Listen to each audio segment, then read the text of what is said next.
At the end of your life, what will be your legacy? What will you leave behind for future generations? For the world, join the World Messenger, Izabela Lundberg, each week as she brings you a new distinguished guest from the business, sports, or entertainment world to share their success, their struggles, and their lessons. They will share their insights into current hot topics that affect everyone. Izabela facilitates an intimate, vulnerable environment to find the true value of humanity and real leadership. Are you ready for your legacy? The legacy that matters? Hello, my global friends. It's Izabela Lundberg here, the World Messenger, and I'm welcoming you to another episode of Legacy Leader Show. I'm super excited to have today's guest join me from Durham, North Carolina, and she has fascinating background. Oh my God, she is absolute firecracker, and I cannot wait in this next hour to uncover beyond her thought leadership, international consulting, anti-bullying expertise. She has so much more to share.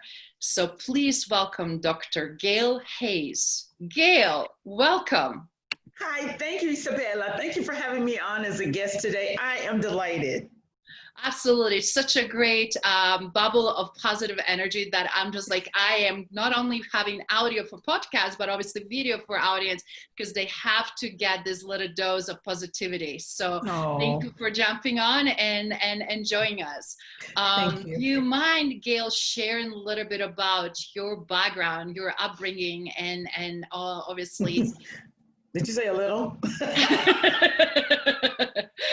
Let's start, from early on. What really crafted you into somebody who is absolutely very successful, obviously in thought leadership and international business and diversity inclusion and so many pieces that obviously so many leaders are lacking today. So please tell us how somebody become one like yourself. Oh my goodness. Well, my upbringing is, I guess I won't say it's, normal is not a really good word. I'll just start by saying I was born in Durham, North Carolina, and when I turned 5 years in the heart of the African American community, when I turned 5, my father was in the military. When I turned 5, my father took me to Asia to live. Wow. And before I left, I was my grandmother's firstborn grandchild. And one of the things that happened to me as a little girl that I noticed that the rest of my siblings did not get was I spent a lot of time with my father's mother, and she saw who I was. I was kind of precocious. I asked a lot of questions.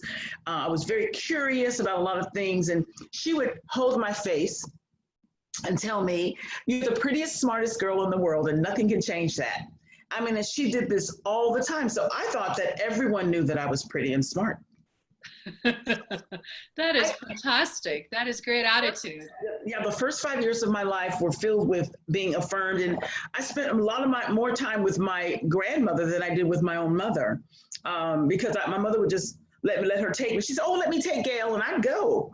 So when my father went to join the military and went to Okinawa, it is now Okinawa, Japan. It wasn't back then; it was an occupied territory then, but went to Okinawa. We went, and when I was 5, I was almost 6 years old, was going to the first grade. Well, I didn't see anything different. I was still pretty and smart, but let me tell you what happened is that I'll never forget, many of us get these Crayola crayons, the thick ones. We get the thick ones. Yeah.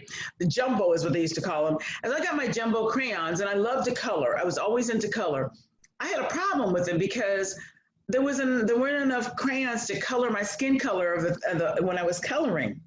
So I noticed that they had the big box with the sharpener in the back. And so I asked my mom, I said, "Can you get that for me?" She said, "When you go to the second grade, I'll get you that box of crayons." I couldn't wait. So I went to the second grade, and there was a little boy who sat in front of me, and he would go like this and look up in my face. The teacher had to constantly tell him to turn around. His name was Mike McDowell. And I will never forget Mike because he would look at my face, and I thought, this was during the time that I found out my grandmother had passed away. So I was looking to fill that void with something. And in my 7-year-old mind, the thing to fill it with was a boyfriend. So when my mother got me this big box of crayons, the first thing I did was to find my skin color. The second thing I did, as a lot of women will do, and we don't want to admit it, is we find our boyfriend's skin color.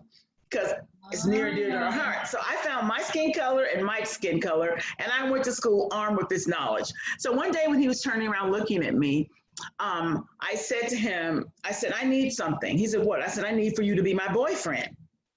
Well, he shook his head no. Well, I thought maybe he didn't hear me. So I said, I need for you to be my boyfriend. And he shook his head no again. So I said, why? I don't understand. And he was always telling me I was pretty and smart. So he knew what my grandmother told me. So I said, why? And I'll never forget, he changed my life with one finger. He rubbed the back of my left hand with one finger. And I looked at my hand, there was nothing there. And I finally said to him, what's wrong with my hand? Why did you rub my hand? And I'll never forget his words. He said, you're black. Well, see, I was ready for him.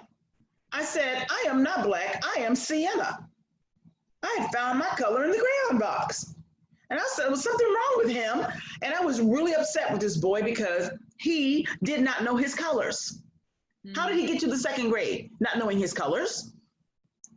So he kept saying, no, you're black. And I was like, no, we argued for a minute. And I said, okay, if I'm black, what color are you? He said, I'm white. I said, no, you are not. You are salmon pink.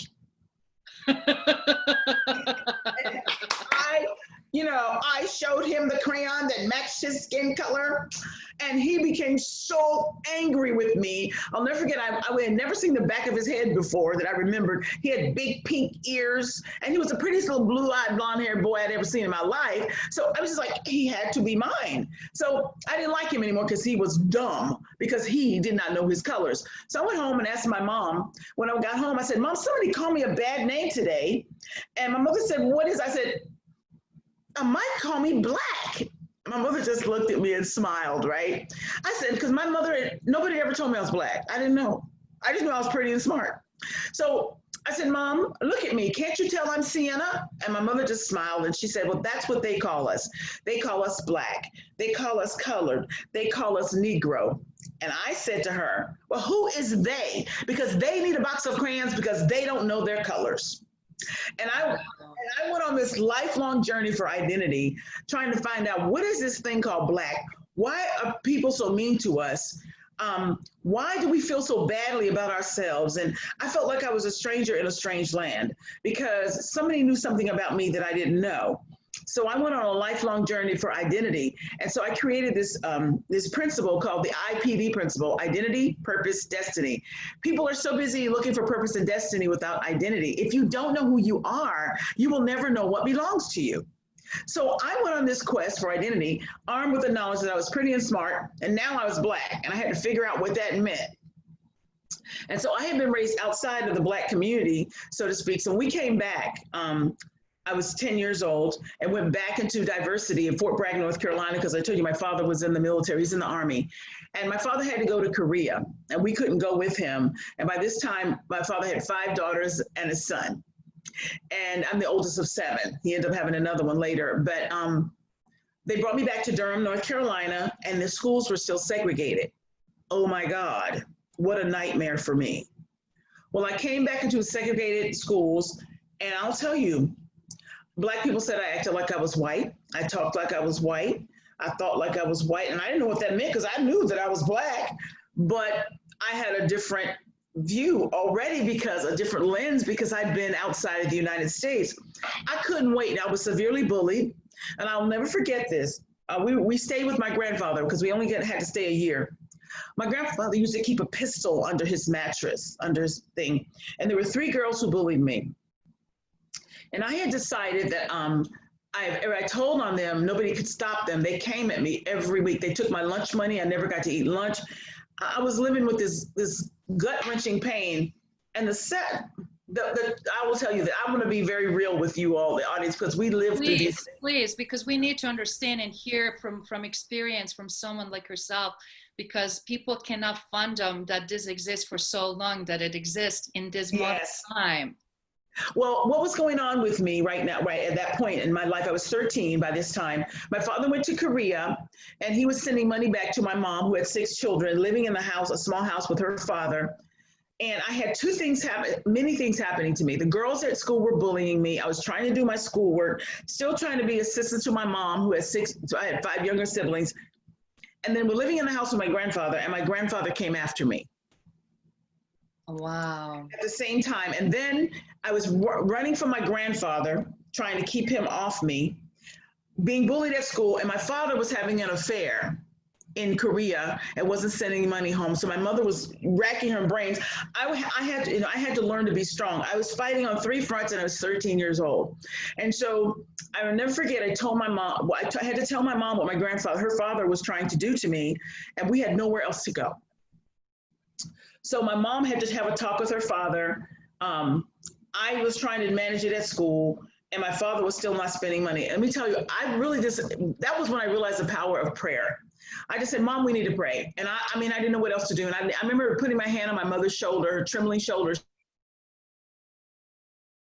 She was weeping because she was in despair that my father didn't send that much money. And I knew he had a girlfriend. My father was interesting. That's another thing. That's why I do the work I do with men. I do a lot of work with men. Anyway, I said, okay, Mom, we got to do something. So that week, I decided to do something about these girls because nobody would do it, because they always tell you, oh, they're jealous. That does not help a child who's being bullied. So I went in my grandfather's bedroom and got his pistol. There were 3 girls and there were 6 bullets. I figured if I missed her the first time, I hit her the second time. And I had already, back then we called it reform school. I knew then they'd send me to reform school and I'd only have to stay there until I was 18 and my record would be expunged. So I was going to kill these girls. I made up my mind. I got the gun, put it in my purse, was coming out the door, and I looked into my mother's eyes. And I thought, my God, what will happen if I kill these girls and I'm not here to help my mother? And I went back in the house, put the gun down, and I went to school and handled my business. I actually fought one of the girls and put her down on the ground and stood on her and told the others, back off. They all thought I was crazy. My grandfather backed off. I backed the girls off. And 3 days later, my mom's friend called her and said, she found a job. Oh my God, this is so miraculous. She said, I found a job for you that you can take your two, my younger brother and sister were really little. They were in preschool. She said, you can take them with you. It's interviewing women and discovering what they need for their children in terms of education. She helped to get the data for Sesame Street and the electric company. Wow, that is amazing. And this is after I prayed for her. It happened within days. Everything was resolving itself in days. And I learned the power of prayer and believing and standing in a strong place.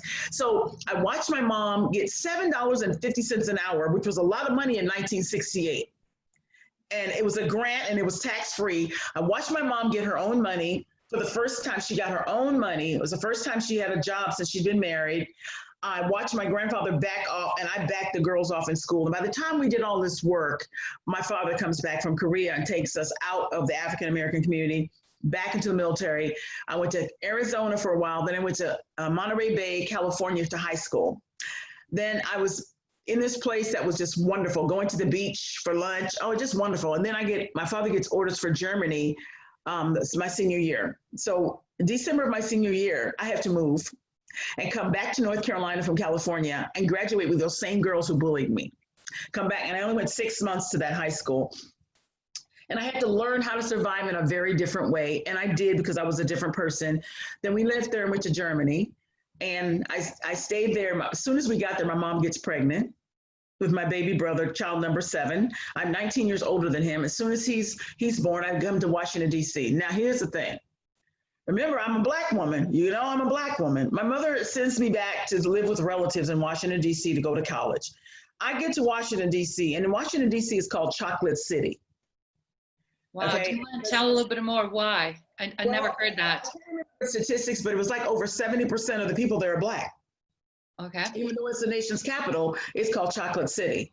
And so I had never seen so many Black people in my life. So I called my mother, because I had not had good experience with Black people. I called my mother in Germany. I said, I have to come home. And she said, why? I said, Mommy, there's too many Black people here. I don't like it. And I'll never forget what my mother said to me. Because I had bad experiences with Black people because they said I acted white. I said, I don't want to be here. My mother says, don't worry, baby, you'll blend right in. And I did. Oh, wow. What a journey, what a roller coaster ride on upbringing. And as an educator, I just have to say, you had 2 choices, cave in and and be victim or to be victor. And it seems like you, as many of strong women that I know in my life, really went head on and tackled that as a pro very strongly and very powerfully. Kudos. I didn't know what else to do, and there was no one to teach me. And so what I learned though was the power of my foundation, jumping out of the Black community, going to this multicultural environment and learning who was who. And I became like a little celebrity when we were in Okinawa. They were taking my pictures with everybody because I ended up every year having my picture taken with the Emperor of Japan's doll collection because I looked Asian when I was little and the Asians really liked me. So everywhere I went, I was like a little bright light, and people would get angry about that. But I have learned, one of the things that I've learned in my life now is that I've tried to diminish my light many times to make other people feel comfortable. So many years I diminished myself just so others would feel more comfortable. And basically what happened, they stepped on my spine and tried to crack my back because they wanted to be elevated, but it didn't last. So I'd always end up being this person. Cannot be sustained because doesn't have a right foundation, doesn't come from within. And that is why it never lasts. And Yes. giving somebody's light, it's just a temporary solution, but also it's a fear-based because those Yes. others didn't feel confident, comfortable, and secure who they are. They knew that they're weaker. They could see the power and energy that comes from it. So, well, I never saw it. That was the bad part for me, was that I didn't see it. I didn't believe it. And I came from I'm just going to be real. I come from a family of jealous women. From my mom all the way down, it's 6 women. And as a result, and part of that, when I look back, I wonder how I survived. It had to be something to do with spiritual, the creator, because I'm telling you, I should have been crazy. Literally crazy. Of the 6 women in my family, I think there's 6 of us, 4 of them have been having emotional maladies. And I would say the other one does too. I haven't. I've been untouched by that. And that's why I'm able to do what I do with women. I can see that on women, and I have the gift of what they call the gift of exhortation. I love encouraging, and so many of us don't get the encouragement that we need. So many of us don't have mirror holders. We don't have people who can stand in front of us and say, "What do you see?" I said, no, that's what do you see? Did you see that? I love holding the mirror up to other women and helping them to see how wonderful they are, how powerful they are, and to access that power that they have, not just for themselves, but for others. And I always say this: you have a choice. You can either influence or infect the atmosphere. I love that. Which one? What are you doing? Are you influencing? Or are you infecting? I said, every time you go to another woman I'm going to give you a story. I have a story about this. I used to be affiliated with an organization called NAFE, the National Association for Female Executives. I had their first chapter, first active European chapter, and we gave a conference. Anyway, came back to the United States, Raleigh-Durham, North Carolina, decided they were going to form a NAFE chapter. Well, somebody contacted me. They didn't know my background with NAFE and asked me would I come to the meeting. I said, of course. They asked me to speak. Then they asked me to be the director. Okay, so one of the first things I do if I'm a director is I go about looking at the corporate climate and seeing what needs to be extracted from that, because oftentimes there's so much toxicity. I love to extract toxicity and throw it out the window. So I remember we were having a meeting and the women were standing around talking before the meeting started, and there were 3 women standing close to me, and this is the conversation. Then one of them said, I don't know why my daughter keeps getting in trouble, and they keep accusing her of bullying somebody or being mean. And the other one says, I'm having the same problem with my daughter. The third one says, yeah, I don't know what's going on. And their daughters were friends. And they were talking about, what are we going to do about that? How are we going to do this? How are we going to change? I didn't say a thing. A woman comes through the door, and the 3 of them, immediately the conversation changed. Oh my God, I hope she doesn't come over here. I can't stand her. Do you know the way she wears her hair? I mean, they just started denigrating this woman. The woman comes up to them and she's delighted. Hi, I'm so glad to see you. And they're like, oh, let's just go get a seat. And we're going to be sitting down in a minute. We'll see you. They leave. I turn to the women. I said, ladies, I heard you discussing your daughters. Yeah, we're just really troubled. I said, did you see what you just did to that woman? That's why your daughters are doing what they're doing. I said, They're mimicking their mothers. Absolutely. Everything starts at home. Absolutely. I said they are eating female flesh, just like you just ate that woman for breakfast, lunch, and dinner. They were horrified. They couldn't believe I did this. And I said, until we stop doing that to other women, we're showing, I said, your daughters are doing what they see you do. They were horrified at their daughter's behavior. I said, you are doing exactly, your daughters are mimicking you. They were bright red in the face. I said, ladies, until we change our narrative and change how we treat each other, even if we don't like each other, you can still respect each other. It's never going to change because we're passing this sickness, this infection down to the next generation. I'll never forget that. And when I got up to do open the meeting, one of them stands and asks, can she speak? There's probably about 100 women there. One of them stands and she's crying and she says, I don't know who the rest of you are. I don't know if you know this woman, but we need to stick with this because she is amazing. She's talking about me. I'm like, what? She says, I told women, because I told them, I said, look, it's time for us to call each other out. Part of the problem is why women haven't made more advancement is because we don't call each other out. We want to dress it up and put perfume on it. It's like you have this beautiful room, right? And the landscaping outside the room is wonderful. You got the mirrors, you got the pastel walls, and you got to put the carpet down. What happens is the night before you put the carpet down, a dog comes in and defecates on the floor, and because you left the door open so the paint could dry. Instead of cleaning the floor, we put beautiful carpet down, and the room still stinks because we have not cleaned the floor. That's how I see a lot of times with women. We have this hidden stuff and it stinks. And the only way you're going to do it is to humble yourself. Get on your knees and pull the carpet up because that's a position of humility. And so many of us have been so hurt, we're afraid to be vulnerable. Anyway, you want to say something? No, it's like, no, what I just wanted to say, that is so true. But it's also a lot of times that woman to woman and just general group of women, attacking other women sometimes not obvious, sometimes behind the back, sometimes is done in such a sneaky way, which is unfortunate. And I'm seeing fair share of that even through nonprofit organizations and things we're supposed to be all about helping others and serving and and leading with the heart, with the highest self, right? Yes. And kind of in this unselfish way. And then experiences in corporate America and through consulting arena, through business side of things and different large corporations, it's just so disheartening because often I would just observe because I will check whole climate of makeup of whole organization. And sure. Sometimes sadly you can't say much because you're there, as external advisor or consultant, or you're there on very specific, project, or you're a part of that culture, but then you are literally one unit or maybe two, and it's like, I have to play this smarter. It's not right climate to say something. Or if you tried, then you got completely bashed and slashed.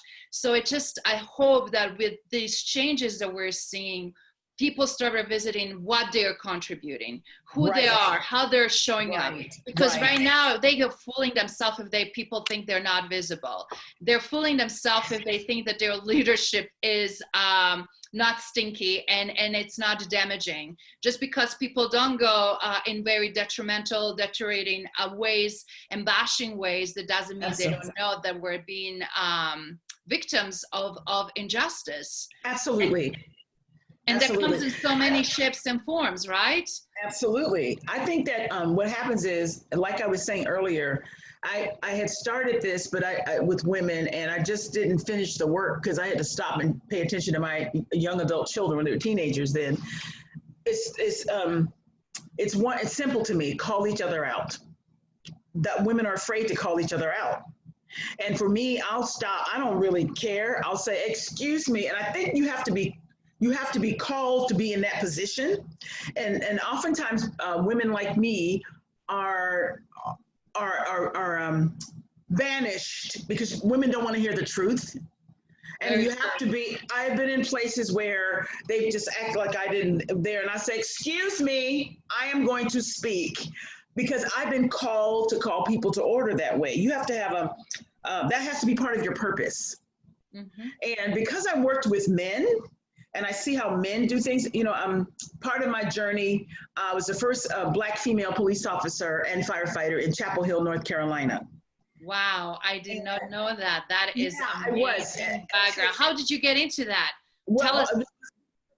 Because of my personality, I had no desire. My background is fashion. I always wanted to do fashion stuff. And anyway, part of my journey after I came back to the United States and I was in Washington, D.C., I ended up working on Capitol Hill. And there's a building right now on Capitol Hill across from Union Station in Washington called the Hall of the States. And I helped to open that building. I worked for the National Governors Conference and the National Conference of State Legislatures. And it's a lobbyist building. And I remember they asked me to leave because I hadn't finished college at the time. And they said, we want to hire you, but you have to get this, this, and this. And I said, okay, probably. But before I left, I won an award called the Outstanding Leadership in State Government from the National Governors Conference. They said, you have such leadership. And I was 22. They said, you're such a natural leader. And these were white men who said this to me. They said, you are such a leader. We want you to go back and figure out exactly what you want to do. I didn't want to do that. I probably would have been a good lobbyist. But anyway, I left there, and that's when I went back to college for a time, and I had to leave the school where I was attending because I was being sexually harassed by a professor. And that Me Too movement, I never really told my story. He was forcing me to have sex with him in his office, and I was like, I had no rescue because I was 22, so there was nothing to be said. And I'll never forget, during that time, I saw a notice. This is funny how things come together. There was a notice for a play, and they were having a cattle call. And I had already been in the theater in Washington, D.C. That's another part of my life. I'm a creative. And so I decided to go to the casting call, and they didn't know what to do with me. People just don't know what to do with me because I know my light is very bright. And so they said I was too strong for one of the leads. So they put me in the chorus, but they always put me up front because I also sing. I act, sing, and at the time I danced. So they put me in the front. I was asked to go to Broadway as a result of that. But I met this young man who was in the production, who was at the University of North Carolina at Chapel Hill. And a couple of my friends and I went to Chapel Hill to visit him. And it reminded me of Georgetown in Washington because it was a college town. Chapel Hill was a college town. And I thought, oh my God, you mean to tell me I can get in this environment in North Carolina? So as a result, me and I became really good friends with this guy. He's like my brother, and he got invited to go to a dinner party hosted by a pastor who had the chief of police there. And they brought James in, and they introduced James. I was with James, and they introduced him to the chief of police, and the police chief said, now, James, the application date is closed. However, if you come in the morning, I'll let you fill out an application. And I said, and so I said to him, I was listening, and this man was ignoring my presence. And so I got irritated by that. And I said, well, I'm interested too. I don't want to be a police officer. And he turned his back on me during the conversation. And I said, James, I'm going with you. I went with him the next day, filled out an application, went through the process. Guess what? I got hired. He didn't. Wow, that is such an interesting situation. I hope James didn't get upset. This white man turned his back on me, and I was like, how rude is that? So what I did is I ended up working. I became the first Black female police officer and firefighter in Chapel Hill. I did that for 6 years. It was one of the most rewarding jobs I have ever had. I actually helped, I would venture to say that I actually made a difference because I was told I made a difference by the men there because I was calling them out. The stuff that you see on social media, I was saying, what are you doing? And I was talking to them, and I realized I have this incident that I talked about when the BBC interviewed me, and they asked me, can you tell me something that lets you know where you really were in law enforcement? And this was the thing. There was always this radio traffic that says suspicious Black male headed wherever. Every Black man that walked the streets was suspicious. It is a culture of law enforcement. And I was a Black woman, and I was saying it too, and I caught myself one night because the radio traffic was a guy was walking. I knew the guy because I got out and walked. He was a night chef for a restaurant, and he was walking home. And the traffic was suspicious Black male headed east on Franklin or whatever. And another one said, God, I got him. And I was there. I said, no, he is the night chef. And I realized at that moment, it was totally and completely systemic. And when you go into law enforcement, at least when I went in, I was no longer black, I was blue. So I was able to call the guys out that I was working with and say, wait a minute. What are you doing? That's what it is. It is. Yeah. What are you doing? And I will tell you, I had one of them to call me, and he's an old man now in his 60s, almost 70. He called me when he started seeing this stuff on social media. He said, Gail, was that us? I said, absolutely it was. And he said, oh my God, because I was stopping them from doing things. I said, do you guys not see this? So I was their work wife, so I would not talk to them. I would ignore. Why are you not talking to me? I put my hand up. I said, until you stop doing this stuff, this has got to stop. I was talking to these guys about what they were doing, and this was in the 80s. And so they finally said to me, you know what, Gail, you need to be somewhere global where you can make a difference. I want to cry. I'm thinking about some of the things they said to me when they said, you need to go somewhere where you can really help people at a higher level, and it has to trickle down to us. He said, the guys came to me and said this to me back in 1984. Okay. And they were like, your voice needs to be heard globally. This is white law enforcement officers were saying this to me. And they said, the way that you talk and the way you've taught us, this is what they said. They said, whenever we are going into a dangerous situation and we hear you check on as the car that's going to cover us, we know we're going to come out alive because of the way that you handle people. You should be teaching people in a different place and space. And I'll never forget the impact that law enforcement had on me. It helped me to find my identity. And the firefighters, oh my God, they were like brothers to me. And they took care of me, and I took care of them.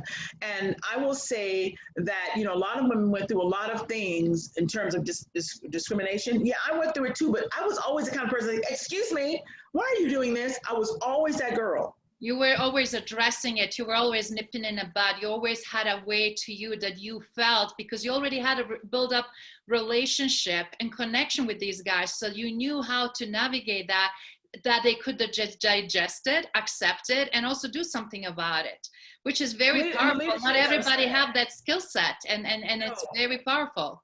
And you know what's so sad about it? The leadership did not like it. Because you're changing status quo and you're forcing change that they don't like it, because it's easier to control what they already have. That's why the purposely leaders that are in position in companies having leadership roles but don't have a leadership skill sets. Two different things. And they were upset because I could galvanize the guys and say, okay. And of course, you always have the ones who want to, who want to ascend, so to speak, and they come against you. They can never get anything on me. And I would be like, I finally said, why do you guys keep calling me in the office? I haven't done anything but do my job. And let me tell you what I did learn. I worked on Capitol Hill. You've been difficult, Gail. You've been challenging. Let me tell you what I did that they didn't understand. They needed a double minority, and they got me. And they didn't understand. They didn't know my background really. So what happened was this. It's very funny.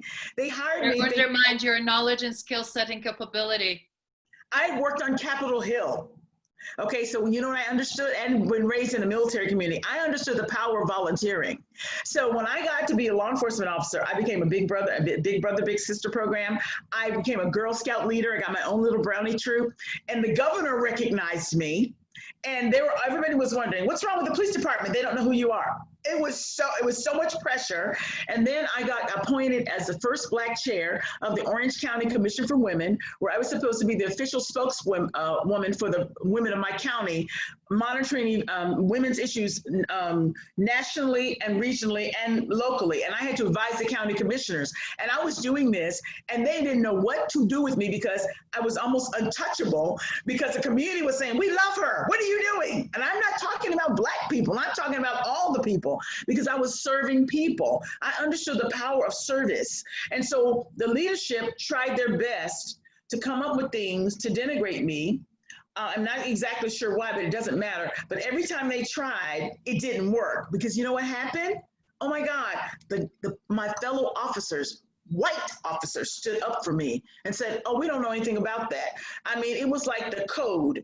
I was blue, and they closed ranks around me against the leadership and said, why are you bothering Gail? Gail's good. I mean, it was just, White men did this for me. So because I understood something that my father taught me, above all things, and women forget this, men want to be honored. Even when they are dishonorable, we should still honor them. Well, I'm not going to do that, but then you're not going to get anywhere, because every door we want to go into just about is guarded by a man. And I said, even if he is dishonorable, you still need to honor him. I said, because guess what they will do? They'll think about how awful they were if you don't allow him to pull you into his quicksand. You stand there and say, okay, I'll be back, but I know you're a man of power and I know you can help me, so I'll be back. And you walk away. He'll think about that thing. I'm telling you, that's how they are. It never fails. You come back and say, I'm back now. Okay, I'll come back again. They will eventually do something for you without you even asking. If you don't allow him to pull you into his quicksand of dishonor, you as a woman must remain honorable, no matter what. I have seen men fall, men open doors, men do things who would not budge for another woman, because they want to sit back and talk stuff about him or go back and devise schemes against him. I'm telling you, I've seen it work. We don't understand uterus magic. We don't understand how powerful we are, but we turn on each other and then we turn on our men and we can't figure out why we're not getting where we need to go. That's just me personally. I learned that working with men, that, if we can come together as women and stop killing each other and tearing apart each other and learn the cohesiveness of our power and say, okay, we're going to do this together. I mean, the female of the species is always the most dangerous, and including us. We're dangerous, but we're powerful, we're influential, and we misuse our power. And so I always make it a point to call other women out. It's not a comfortable place to be, but it's part of who I am. I say, excuse me, why did you say that about her? Excuse me, what are you doing? You know, the little things that they do. I was raised in a family of women who manipulate in the background, and all of them because they were afraid of being direct. And I'll never forget, my father would come in, he ruled the roost. He'd come in, blah, blah, blah, blah, and everybody would run and scatter except for me. And it got to the point where they said, well, we need to do this. Let Gail ask Daddy. Let Gail ask him. And so I would come to my father and I'd say, Dad, I need to, he'd go, blah, blah, blah, blah, blah. My father would cuss. He'd say all kinds of stuff. I would just stand there. And I'd say, well, when you finish cussing, can you answer my question? And he would go, what? Love it. And I said, well, Daddy, wait a minute. I just need to, I said, Daddy, why did you say no? Can you tell me just why? If I understand, then I'll understand why what you challenging status quo. Love it. But I was still honoring. And he said, go ahead. I said, is that a yes? All right, yes. And my mother and my sister would go, how did you get him to say yes? I said, well, I just waited for him to stop saying all that stuff. And I asked him again. I said, can you give me a reason? And so my father taught me that men will often go, blah, blah, blah, blah. But when they do that, women get upset, and they want to go somewhere and cry. No, what you do is 2 words, be queen. What do queens do? You stand and you wait, and you say, this is what I need, in a very nice way. Just because they act like a pig doesn't mean you have to get in the mud with them. I mean, and I tell women that all the time. I said, I love that. That is so, so true. But we do that. And when we judge them, well, they're pigs. So I said, well, my question to you is, if you're bad-mouthing them and they're in leadership, what kind of leader are you going to be? Because you're already bashing. You need to change the atmosphere before you get there and have an expectation that it's going to turn out well. Your words are powerful. When you go in, the Red Sea of opposition should part before you as a woman, because that's the kind of power we have, but we don't do it. Well, they ignore me. No, they don't. Shut up. Stop saying that. You will just tell yourself, I will not be ignored, and go in. And then people will say, well, Gail, that's you. I said, no, it's you too. I said, I have seen women, I've helped women change their narrative. All of this stuff that's going on right now, whatever you think you're going to believe is whatever words you think you're going to believe in your heart is going to come out of your mouth. What's coming out of your mouth? And I say, what are you saying? You are creating your word with your words. So you've got to be able to change the narrative. And everything about that's going on right now is about changing the narrative, changing and owning the conversation, and changing the languaging that we're saying. I said, I'm telling you, women are so linguistic. We are so gifted, and yet we're using our stuff the wrong way. I sat back like this and I go, oh my God, did you hear what you just said? Even with our children. That's But awful. Go ahead. it is so true, Gail. And then one of the reasons I have to say from generations to generations, I also had a very strong foundation with my grandma as well, because my mom was working mom and very busy.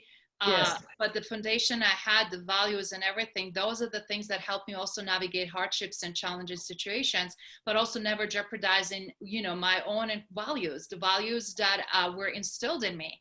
But I have to say, there was no courses, classes, or conversations about male and female dynamics, Yes. how they respond, how they act, what is natural tendency by male versus natural tendencies by female, why female generationally accumulated to this level. There was no way to navigate that.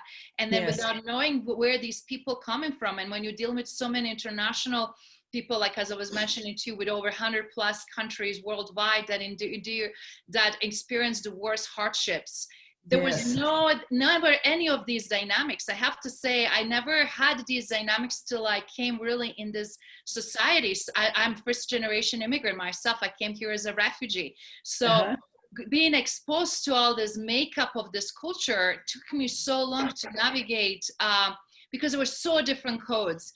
Yes, but you have old boys club, and then you have these clubs, and then you have these combinations, but was always unclear where the women stand.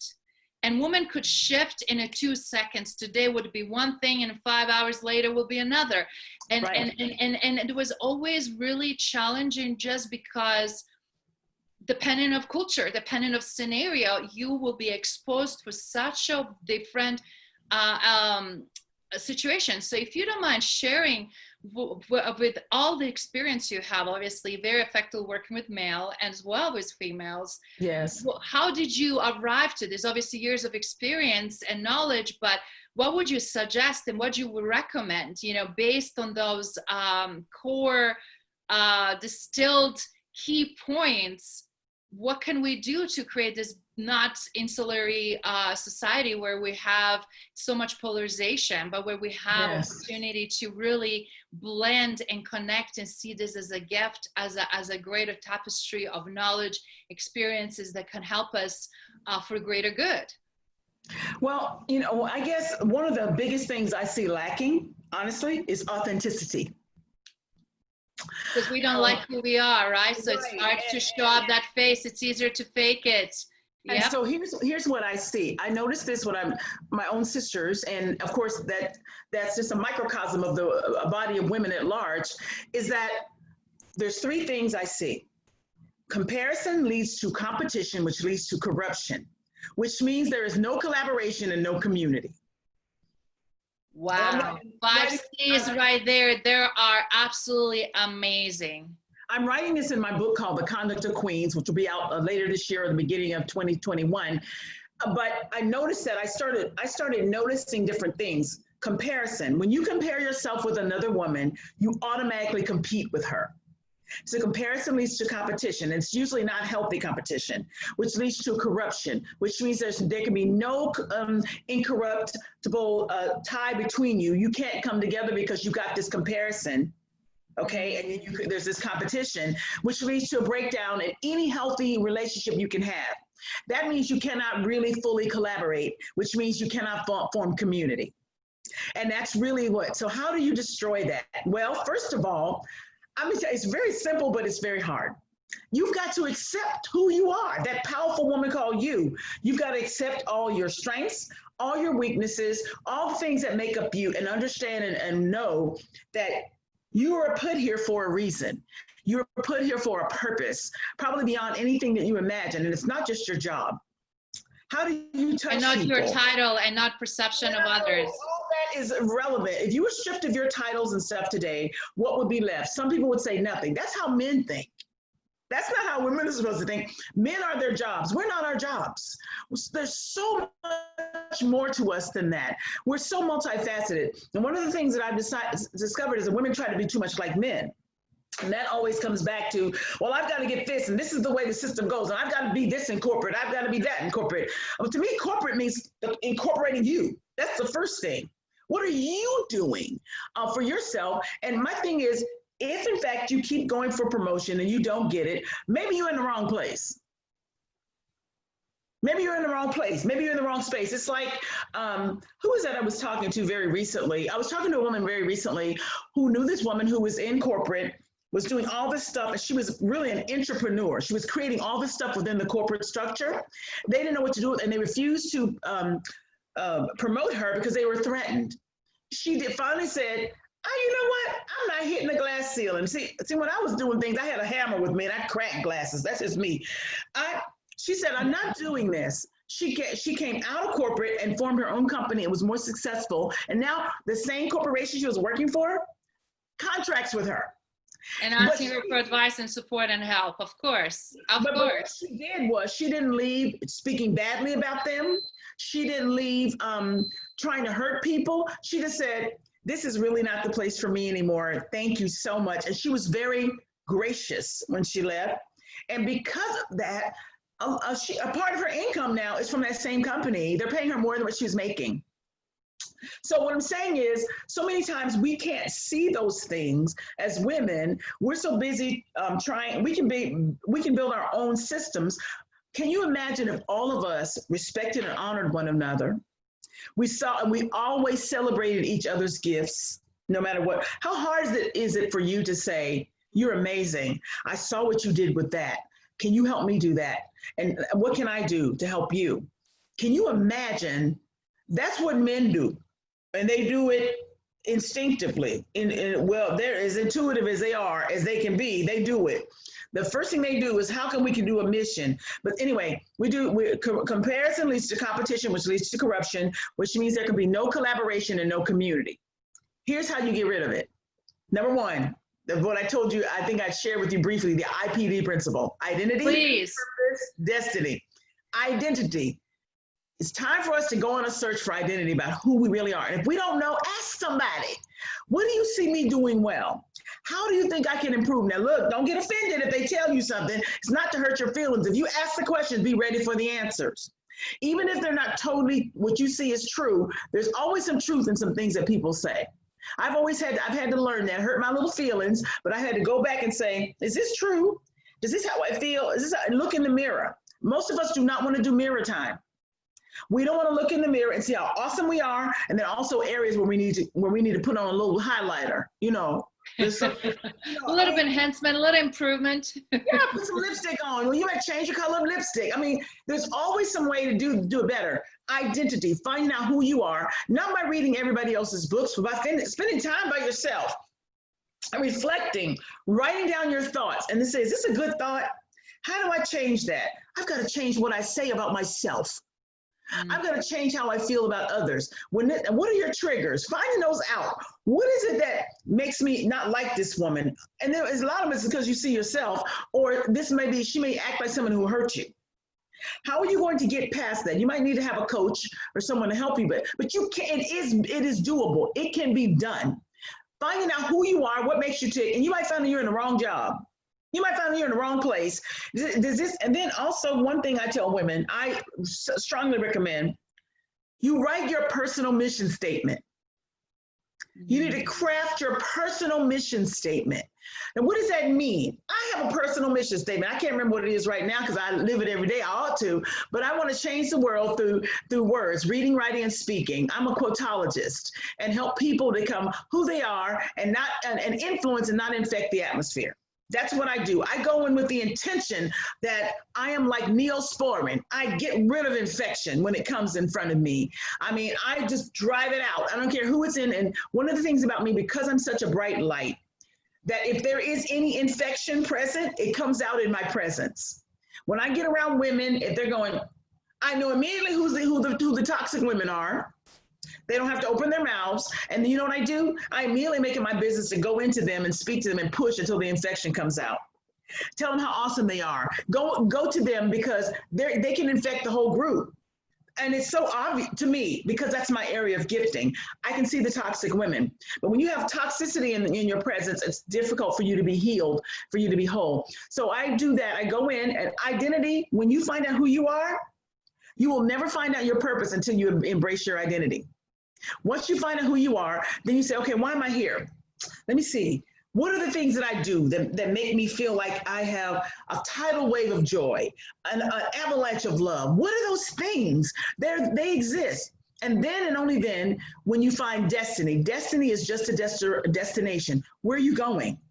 Most people don't stop and ask themselves that question. See, I stopped and asked myself those questions because I kept running into roadblocks. And I was like, people kept trying to tell me who I was. And I'm like, I don't want that. I want to know for myself. So I know now, it's something that you said earlier about me. I am a bright light. And I've tried for years to diminish that light. But here's what I know now. When you are a bright light and you come into a dark room, only two things scatter: rats and roaches. Very, very true. Very, very true. And so guess what? The rats and roaches have to go, but everyone else will put on their sunglasses and they will be able to see the gifts that the darkness hid with their names on them. And then I can say, you see that? That's your gift over there. That's your gift over there. And they're like, oh my God. Instead of killing me, and I know I can't stay in the room too long, I go to the next room. I've learned that I can't put big roots down in many places because of how I was created. I am created to go in and be a bright light of love and joy. My name means joy. Love and joy. Gale force winds, the beginning of the hurricane. I come in like a tornado, not to destroy, but to stir up things, the atmosphere, so change can happen. And so that people can be able to see and get rid of the debris so they can live again, so they can love again, they can find peace and joy. That's what I do. It sounds like a cliche, but it's really what I do. And so I've learned that's who I am, and to accept it. And embrace it, and then now know how to purpose it in the best possible light, and how to share your gift with others, that they can not only accept it, but they can learn from it and make it that lasting, permeated transformation that is really, really important and needed. And how timely with the times that we're living right now, Gail, with everything that is pandemic bringing up and steering things up, because obviously world that we knew doesn't exist anymore. It's not going to be the same. And I love one of the quotes that Darwin said, obviously, you know, the ones who are quickest to adopt, not the one that are most intelligent, will survive. Right. And now it's a true point. And what I learned, and I love what just validates everything, your years of experience that you had ahead of me, is how much we really do go through stages and changes, and how much we need to be in tune, because our purpose and mission was very different when we were in our 20s and 30s. That changes when we're in 40s, 50s, 60s. Right. And it's very important to adjust and embrace yourself. If you don't love yourself, then you cannot be the love for others. That's exactly right. You cannot be the light for yourself. If you diminish in your light, you cannot be the light for others. So it's a very, very important. And I love how you navigate your power, how you're aware of your power, and how you utilize it in most effective ways now. Well, it took me a long time to get here, because I didn't accept myself, because I had so many people telling me who they thought I was. And that's what happens.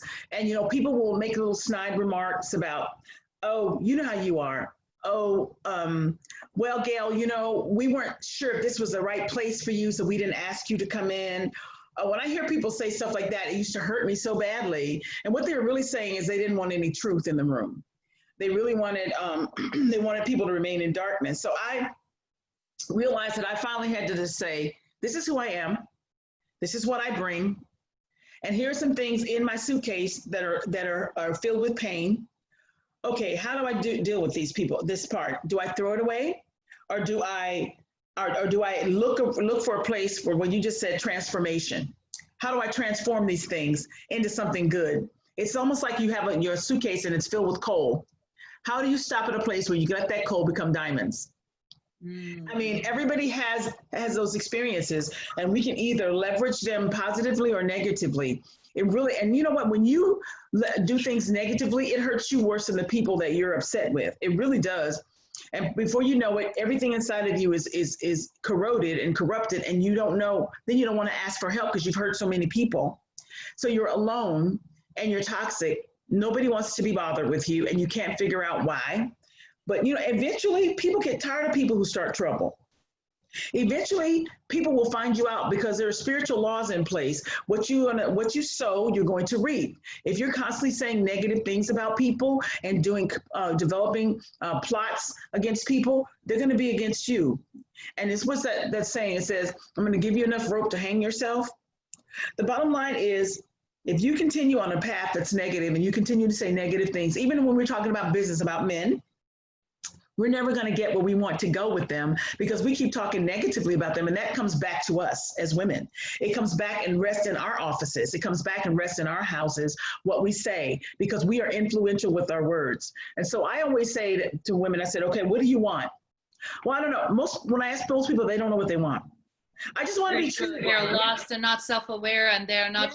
Yes. They feel like helpless. They don't know. They don't know that they have a power within, and they truly don't.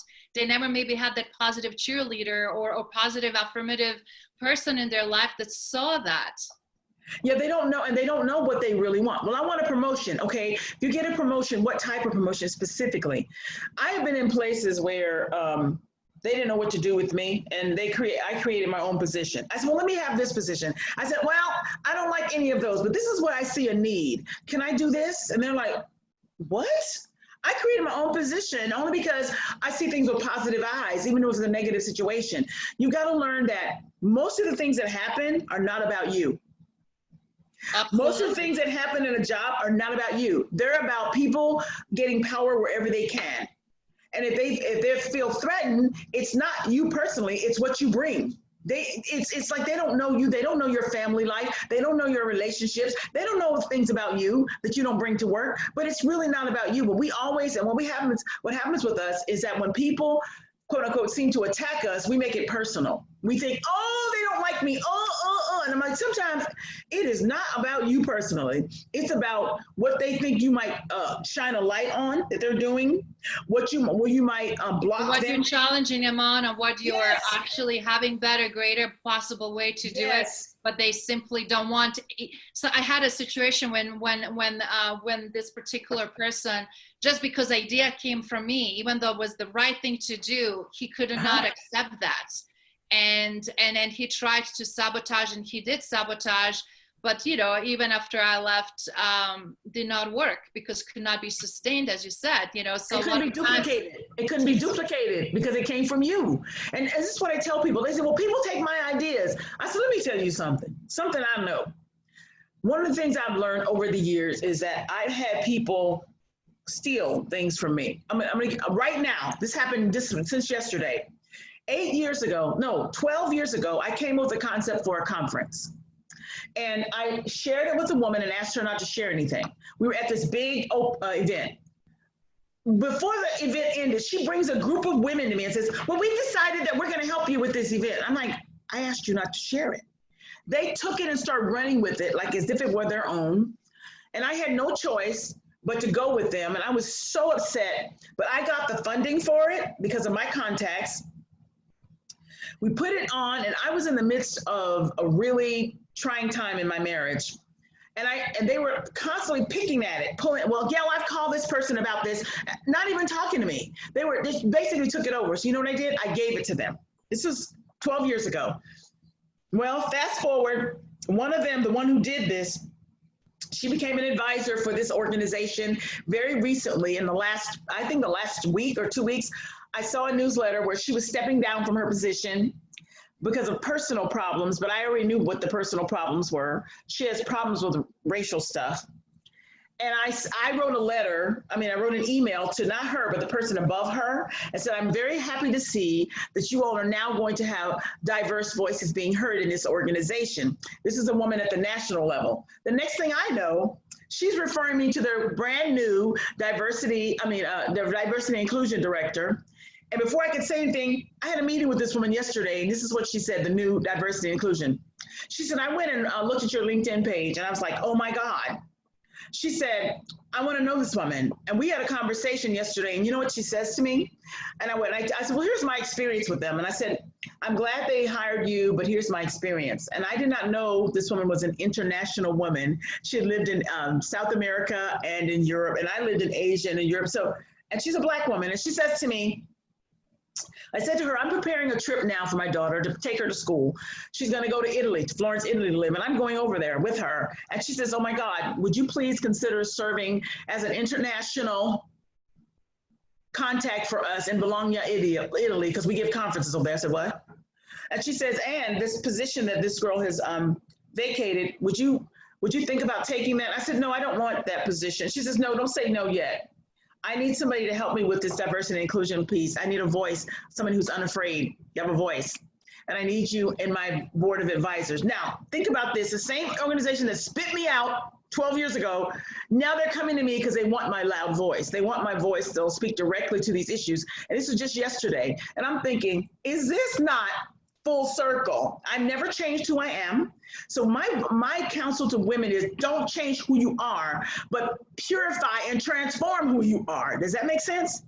Absolutely. And Gail, I have to tell you, those guys were not ready, but now they're ready. Mm-mm. And I have been in those situations when I feel like I'm being way ahead of something and Yes. and they were not ready, even though they wanted, they needed, they're saying they're ready, but they were not ready, A, to do the work, right? A, to be committed, B, whatever it is. So Yes. that like sometimes, we see things ahead of the time very clearly. Yes. And know what the path forward is. But again, it's not just even on the buying. Deep down, they know they need to change something. But then it's like climate was different, was comfortable, whatever was scenario there. And now it's like that cannot fly anymore. They know they cannot fly anymore.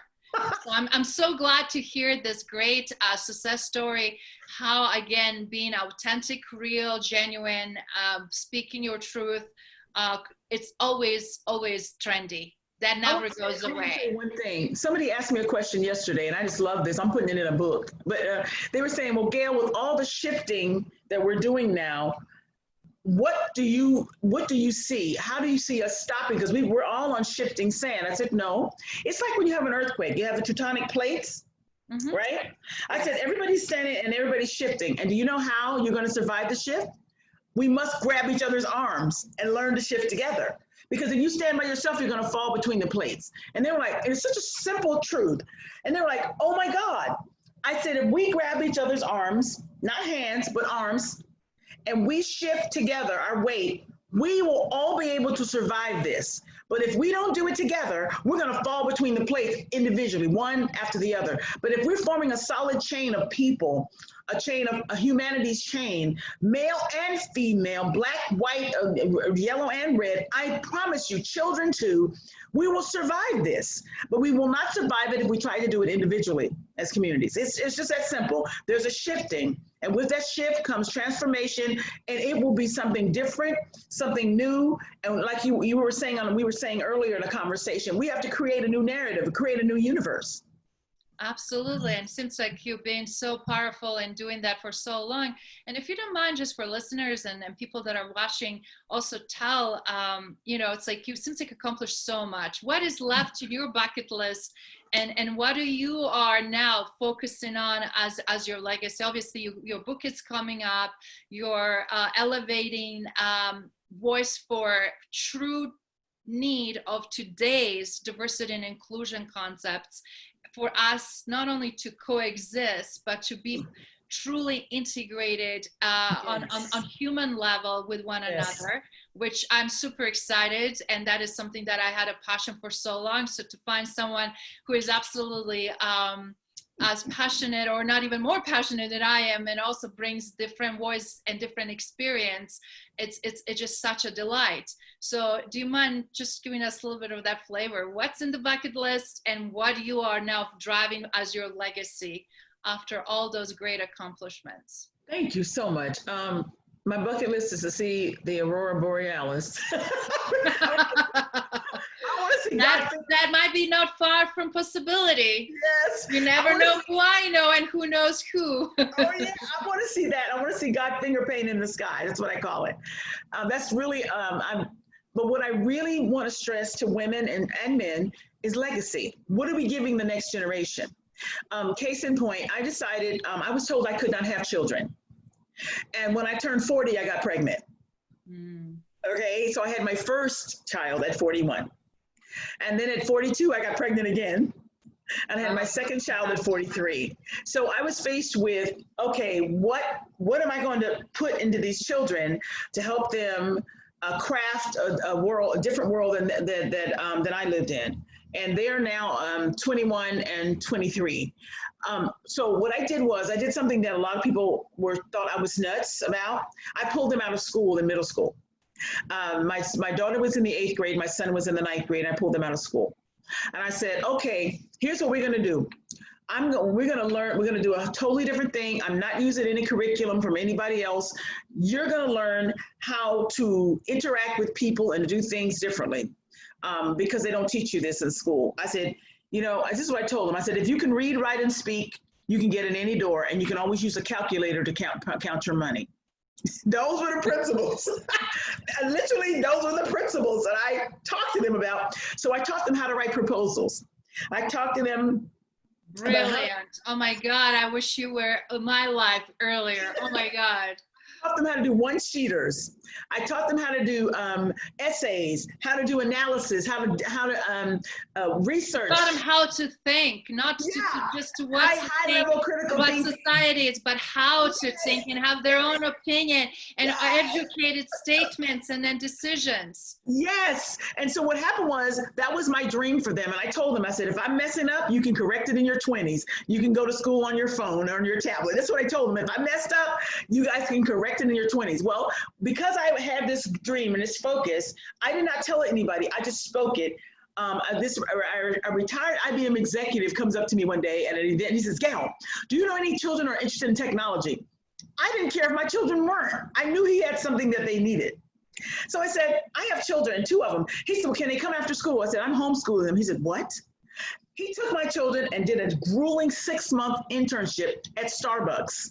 Starbucks became their classroom, and every week they come in, they feed them Starbucks. They gave them free meals, and because they knew they were getting educated. And what he did was, he was so grueling with analysis and research. They would be up late at night. I'd hear them. I'd go to bed. I'd wake up at 6 in the morning. They were still up discussing, writing their papers they had to submit to him.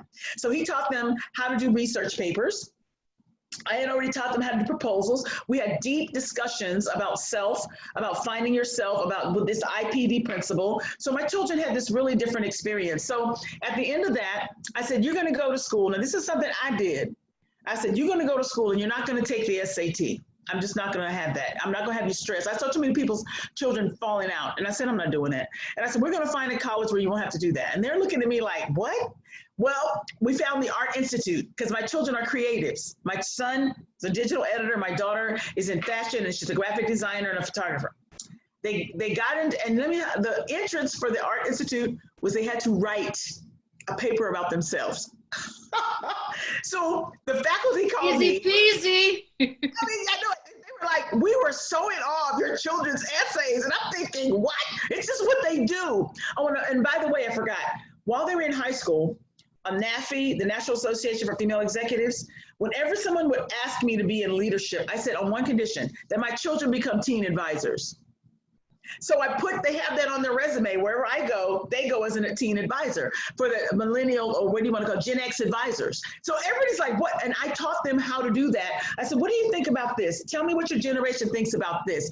I use them as resources for me to help me see the world through their eyes and to understand today's. You can relate it to different groups and workforce that is upcoming and anticipate the challenges and needs. Yes. Absolutely brilliant. Brilliant, Gail.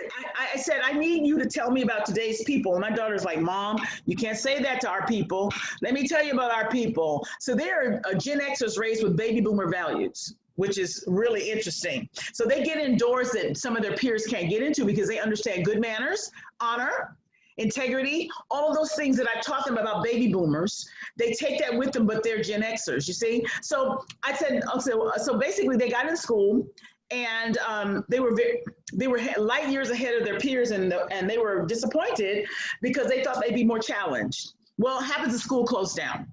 Okay, so I was like, okay, so I put them to work for me in my business. My son does my video editing. Matter of fact, his professor asked him why he was there, because his work, she was showcasing his work to seniors, his editing work. And my daughter's my official photographer. She and I have co-written 2 books together. And as a result of that, I taught them to look outside of the United States. And so I asked my daughter, where do you want to go to school? What do you want to do? She wants, my God. I said, I need for you just to go on the internet and learn everything you can about what it is that you want to do. Well, my daughter, she knows how I feel about diversity, obviously, and how I feel about people disrespecting others. So what she started doing was noticing something that we call culture appropriation. And my background is also fashion. I had a boutique when I lived in Europe. She noticed that, I forgot the designer's name. One year he did the runway and he had all these tall, thin white women, and they had mini buns on their little buns of hair. Those are not mini buns. Those are called Bantu knots. They're from Africa. But he culture appropriated those and said he created them, and he did not. So my daughter became so livid. Now she watches the board for culture appropriation. And as a result of that, I've helped her to expand her vision. So as we're speaking, we're planning a trip to Italy where she got accepted to Polymoda, one of the top 10 fashion schools in the world. And she's going to be getting a degree in styling and a master's in styling, where she's going to help fashion houses avoid culture appropriation. She's already doing, oh my God, she's already doing it. Yesterday, Brilliant. There's a designer here in America, and they do all the jewels for our celebrities. This is what happened, and she just closed it off yesterday. She saw on Instagram that they had these beautiful 3 rings, and they said, eeny, meeny, miny, mo, which one to choose? She said, ouch. She said, that's not, she said, I need for you to take a look at what you're saying. She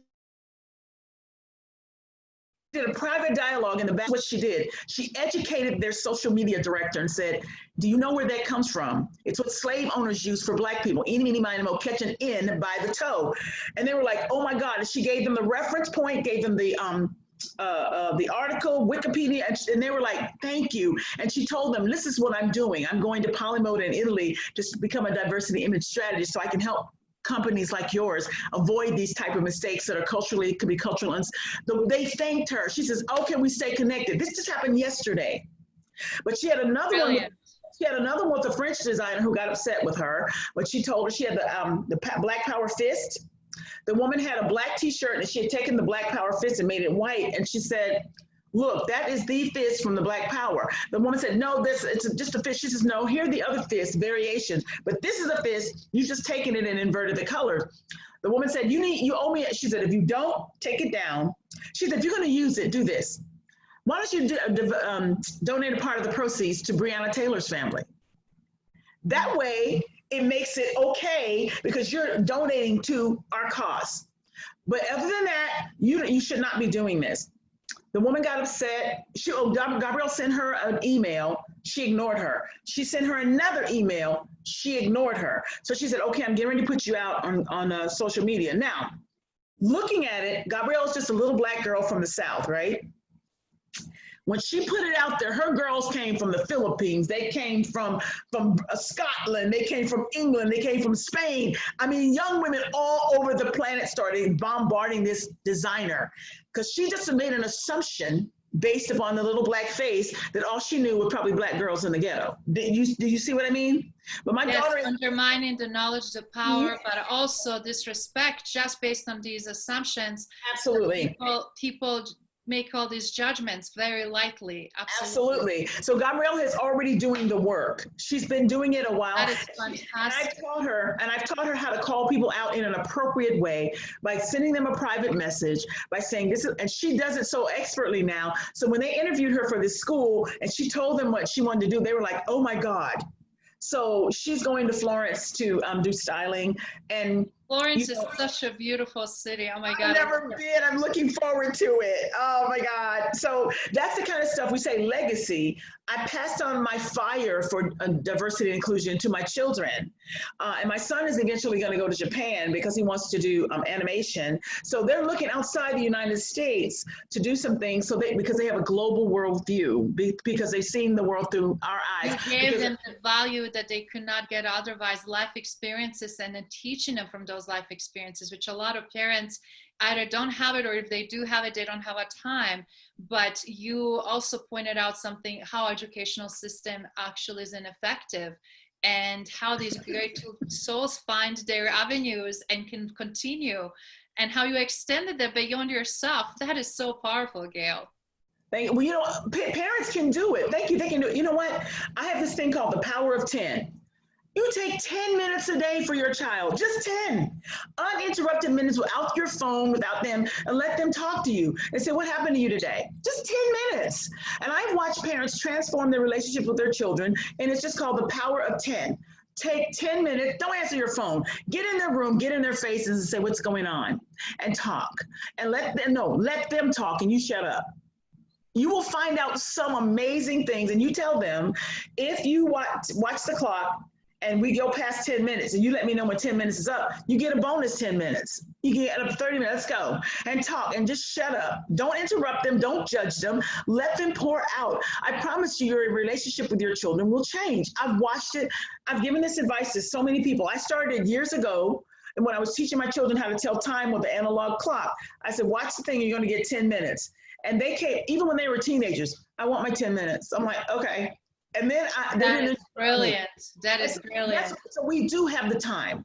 We do have the time. We just don't take the time, or people don't give us tools like this to use the time. You have to ask for the time, or have the depth of relationship that we can be vulnerable, open, and going deep into these conversations, and without having judgment, and creating the space and allowing these beautiful things to unfold. When we're in suffocating environments, judgmental environments, toxic environments, or environments that just simply or don't care, it's impossible to create something such a beautiful to blossom. So you have to nurture that. So that is fantastic. So if anybody listening here can get out of it, I mean, so many golden nuggets, but the one is obviously create your own environment, nurture it, and create amazing things that can flourish. Yes, you can do it. You can do it. I mean, just 10 minutes. Start with 10 minutes, even if it's not your child, your spouse. 10 minutes uninterrupted. Just say, talk to me, and shut up. I mean, even if you know what, and women say to me, well, I've said it to my husband and he won't talk. I said, and what did you do? You want to make him talk. I would sit there right in his face for 10 minutes and not say anything and just look at him. Oh, you're going to say, I'm going to wait till you talk to me. But see, we get offended. And there's no need to get offended. You be consistent. Eventually people will connect with you, but you must be consistent, because he'll probably say, she's not going to keep this up. Give him something he does not expect. I believe in giving people unexpected stuff and say, I love it. I love it. Just go, and eventually when you do that, what happens is people connect. They're going, oh, wait a minute. I'm not going to get myself set up to be hurt, because this is too good. If I get 10 minutes, this is too good. And you'll hear things like, just 10 minutes, and say, yes, that's a good start. Instead of getting offended, say, don't you think that's a good start? And shut up. The biggest issue I found with other women is they won't shut up. Just shut up. As much as I talk, when I get around men, I shut up. When I get around my children, I shut up. And I say, okay, talk. Because I want to hear their heart. I want to hear what they're not saying. And we're women. You're going to know how to help them. It's where you know where they're at, and when they have that trust that they can share with you. Otherwise, often people hear when it's too late. And that's why we sadly have way too many teenagers committing suicide, not finding other ways to cope. We also see insane children abuse, sexual labor, emotional, and it's usually too late when too much damage is done. But that's to see through everything you've been through, and perseverance, and such a beautiful, intuitive, transformative ways to be, not only in your life, but in the life of your children, it's amazing legacy. And I'm excited about your upcoming books, and I cannot wait to have you on the show again. Thank you. Gail, it's been an absolute pleasure to have you here today, and hear all these amazing points of life that helped you going no matter what. So again, thank you for sharing your self-explicitly on all of these things, and we'll look forward to having you again. Thank you so much for honoring me with the gift of your time and being a guest here, Izabela.